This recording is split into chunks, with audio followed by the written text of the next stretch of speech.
یہودیوں کی کتاب تورات کے کچھ صفحات مدینہ طیبہ میں حضرت عمر رضی اللہ تعالیٰ کے ہاتھ لگ گئے. مشکات میں روایت موجود ہے.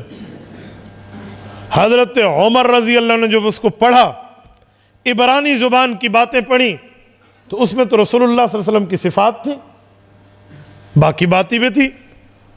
تو بھاگم بھاگ رسول اللہ کی خدمت میں پہنچے. کیا رسول اللہ، مجھے پرانی کتابوں میں سے یہ چیز ملی ہے، یعنی اس میں ہمارے حق میں دلائل ہے. آ کر اجازت نہیں لی لیکن پڑھنا شروع کر دیا.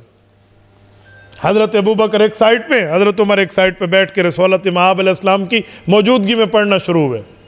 اللہ اکبر. ووجہہ یتلون، رسول اللہ صلی اللہ علیہ وسلم کے چہرے مبارک پہ رنگ تبدیل ہو رہا ہے، یعنی غصے کے آثار آ رہے ہیں. حضرت عمر ہیں کہ نیچے اسے دیکھ کر یوں پڑھ رہے ہیں، اوپر دیکھیں تو سمجھ آئے کہ آپ علیہ السلام نے کیا محسوس فرمایا. اب حضرت عمر کی کوئی بدنیتی بھی نہیں ہے، نیک نیتی سے پڑھ رہے ہیں کہ ہم یہودیوں کو جواب دیں گے. حضرت ابوبکر صدیق نے جب دیکھا نا کہ ابوبکر تو مزاج شناس نبوت ہے نا، رسول اللہ صلی اللہ علیہ وسلم کی فیلنگز کو سمجھتے ہیں، احساسات کو سمجھتے ہیں، تو حضرت عمر رضی اللہ عنہ کو ایک جملہ کہا ہے.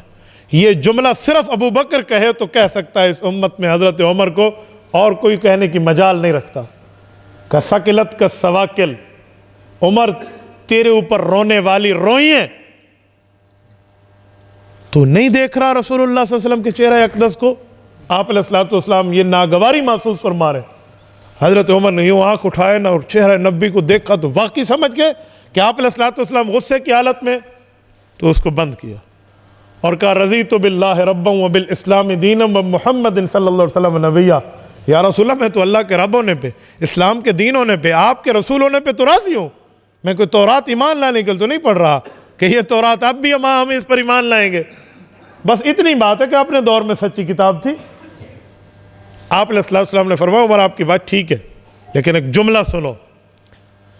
اگر صاحب تورات حضرت موسیٰ علیہ السلام اس دور میں موجود ہوتے، ما وسعہ الا اتباعی، وہ بھی قرآن کریم پر عمل کرتے. تو تورات اٹھائے بیٹھے، یعنی قرآن کریم آ جانے کے بعد پچھلے سچے انبیاء کی سچی کتابیں بھی ختم نبوت کے بعد نہیں چل سکتی.